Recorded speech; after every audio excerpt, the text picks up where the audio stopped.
Federalist Paper for Canada, number 3, on the principles of a new Confederation of the Free, by a citizen of the North. To the people of Canada, in the previous papers, I laid out the argument that our present Confederation has not only failed its people, but that its structure is beyond repair. It does not represent the will of the governed, nor protect the freedoms it was once intended to uphold. It is not reform we now require, but release, a full and final break from the old order, and the deliberate construction of something new. This paper will begin to lay the principles upon which a new Confederation of the Free must be founded. These are not suggestions for patchwork amendment, but foundational pillars for a new political union, born of choice, not inheritance. Self-government is sacred. Each province or region must possess full authority over its internal affairs, its land, resources, education, health, culture, and law enforcement. No federal entity shall override the will of a self-governing people within their own borders. Confederation must be a voluntary compact of equals, not a hierarchy of control. Power must be local to be accountable.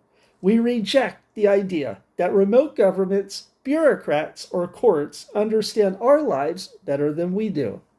In the new Confederation, the majority of power must reside where it can be seen, challenged, and replaced. The people must never again be governed by those they cannot remove. The individual is sovereign over the state. Government is not our master, it is our servant. It exists only to protect the life, liberty, property, and dignity of the individual. No law, tax, regulation, or emergency power shall ever rise above the foundational rights of the person. These rights are not granted by government, they are secured from it. Confederation is a choice, not a chain. Any member region of the new Confederation must reserve the right to withdraw peacefully should the Union no longer serve its people. A union preserved by coercion is not a union, it is an occupation. Lasting unity must be earned, not imposed. Economic liberty is a right. Free people must be free to build. Taxation shall be fair, limited, and transparent. Property rights shall be inviolable. Trade between member nations shall be unrestricted. Central banking, if it exists at all, must be restrained and audited. No more shall productive provinces be drained to fund the inefficiencies of distant governments. A constitution must bind the powerful, not the people. We must not repeat the errors of the current charter, which often grants government more power to infringe than citizens' power to resist. Our new constitution must speak in clear, prohibitive terms. The government shall not. No loopholes, no exceptions, no legal gymnastics. If power is not explicitly granted, it is forbidden. Unity must be rooted in mutual respect, not uniformity.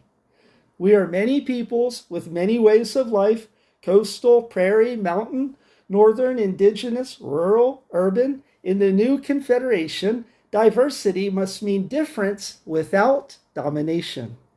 We need not all be the same to live in peace, but we must all be free. These are not the only principles, but they're the foundation. And from that foundation, we can begin to build not just new governments, but new trust. Not just new laws, but new legitimacy. A society in which your home is your own, your work is your own, and your future belongs not to Ottawa or Toronto or Washington, but to you and the people who live beside you. The time for asking is over. The time for building has begun. In the next paper, I will address the practical steps of transition, how a peaceful and lawful separation from the current federation might take place, and how we protect the economy, maintain services, and ensure stability during the change. In liberty and truth, a citizen of the North.